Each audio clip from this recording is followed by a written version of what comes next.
Hello and welcome to K News. I'm Zachary Valdez. And I'm Corey Peralta. Many people have negative opinions about beauty pageants, but some believe that they make great contributions to women's lives all over the world. Myra Ortiz has the story. Beauty pageants are a great way to cultivate a young woman's talent, confidence, and communication skills. Many people look down on pageants, citing their opinion that they are degrading to women. Many women who participate in pageants do so to win prizes or scholarship money to further their education. Women tend to learn more about their culture and stand up for any controversial issues. The reason why I participate in pageants is because I do it for fun and also because it helps me mature more. The recent pageant that I did was Miss Ecuador, and that was all about my country, and it did make me learn more about my culture and my country. Many pageant winners do a lot of community work as well as charity in other countries. I've never participated in a pageant before, but the reason I would like to participate is so that I could get scholarships to further my education, and also because of the media exposure that I would get, and not really for myself, but more for community involvement. I know that with more media exposure, I could probably help out people in the future, and I think that's what I'd want to do with it. Pageants are a great way for ladies to boost up their self-confidence and communication skills. They learn how to eat right, model, and stay fit. I've always wanted to be in a pageant, but I've never really gotten the chance to participate. If I did do it, I would probably do it because of my modeling career, just to further it, get more experience, and also to work towards getting scholarship money to go to school, to continue my education and further my knowledge on what I'm actually studying. Pageants open many doors for women and helps further their careers. Beauty pageants are a great way for young women to develop themselves for the future. Reporting for K News, this is Myra Ortiz. In these tough economic times, many people are taking advantage of free adult education classes to learn new skills. But in New Jersey, the adult students might lose that opportunity because of a statewide budget cut. I recently visited a school in Perth Amboy. After being in the printing business for the last 15 years, Joseph Scardino, like many in the printing field, was laid off. Although he is unemployed, Joseph is being very productive during his time off, currently an active student enrolled at the Perth Amboy Adult Education Center in pursuit of his GED in order to go for heating, ventilation, air conditioning training, also known as HVAC. But his plans to better his education and skills might be in jeopardy. The Perth Amboy Adult Education Center has recently been informed that the Workforce Investment Act Title II funding, also known as the WIA funding, may not be reauthorized this year or next year.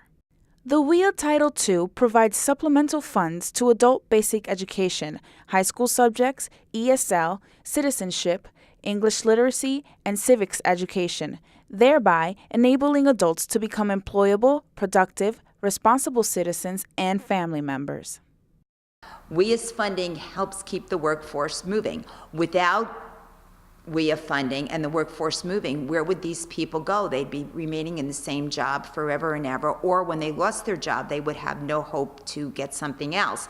The students in this program punch in and out as if it were a job, and as long as they attend regularly, they receive benefits in order to pursue higher education and skills. What they're trying to do is educate people a little bit more, a little bit better, and get them out in the workforce so they can provide for their families. Because of the current economic crisis, there has been a high demand on the services offered thanks to the WIA funding at the Perth Amboy Adult Center.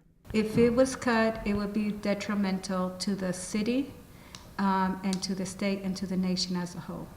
The program proves to be successful, with around 70 students completing a 16-week WIA program last year alone. Students and faculty members at the Perth Amboy Adult Center have taken it upon themselves to personally send out letters to various congressmen of the state of New Jersey to help promote the program's success and urge to continue to provide the WIA Title II funding.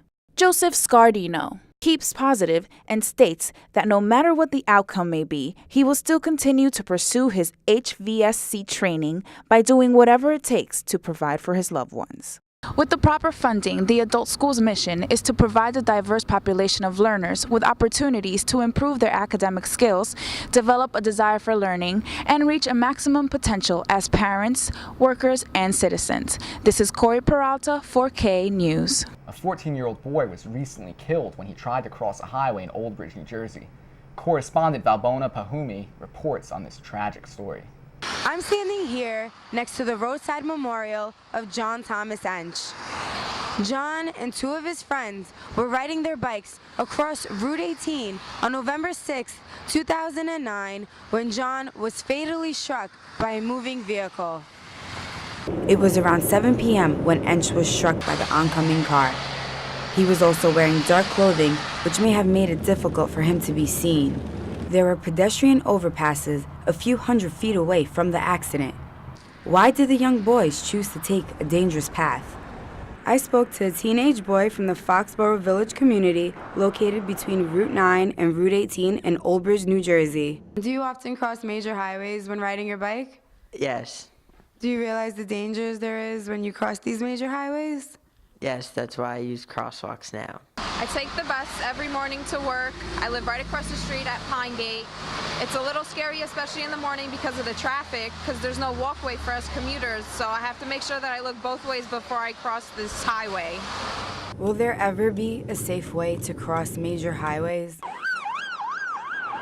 We've become more and more overprotective, and it's a constant worry. We didn't realize the dangers that there are crossing a state highway, and how us parents need to enforce it, that it's not just a street, that it's a state highway, and we have to abide by the law. I'm standing here on Route 18, where they recently put up a fence over the median due to pedestrians crossing over the major highway.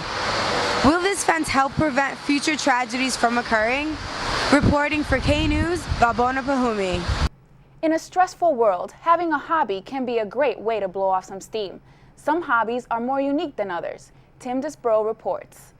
On almost any Friday or Saturday night up and down the East Coast, in VFW halls, Elks Lodges, and high school gyms, you can find independent pro wrestling. For fans, it's a great alternative for the expensive shows at Madison Square Garden or the Continental Airlines Arena. But one of the most fascinating aspects is what's going on behind the scenes. You see, these men aren't full-time brawlers. Most of them have jobs outside of wrestling, 9 to 5s. During the week, I work at an engineering firm. I use AutoCAD, so we do construction of buildings, exterior. Do that Monday through Friday. Pretty much a 9 to 5 job. I actually have 2 jobs. I do in the mornings I load trucks for UPS, and then during my day job I work at a video game store selling video games. It's the passion and the pageantry that keeps them lacing up their boots each weekend to entertain the fans that so loyally come and see them.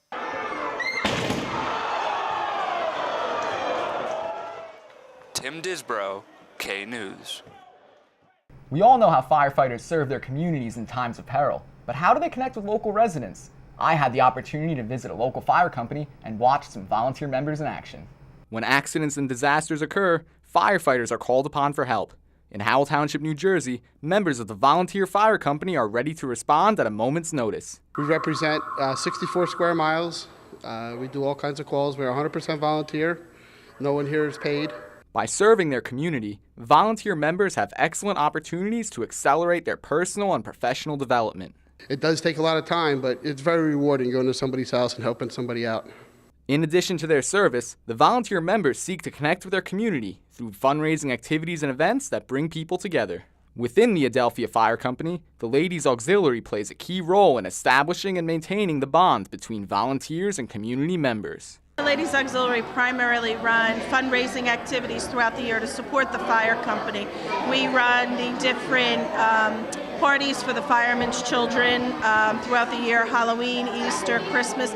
We also do fundraisers for the community, Families in Need, the Toys for Tots. In the spirit of volunteering, the Adelphia Fire Company extends a welcoming hand to anyone who is interested in helping out. For more information on their volunteer activities, visit the Adelphia Fire Company website at www.adelphiafire.com. And that's it for this edition of K News. I'm Corey Peralta. And I'm Zachary Valdez. See you next time.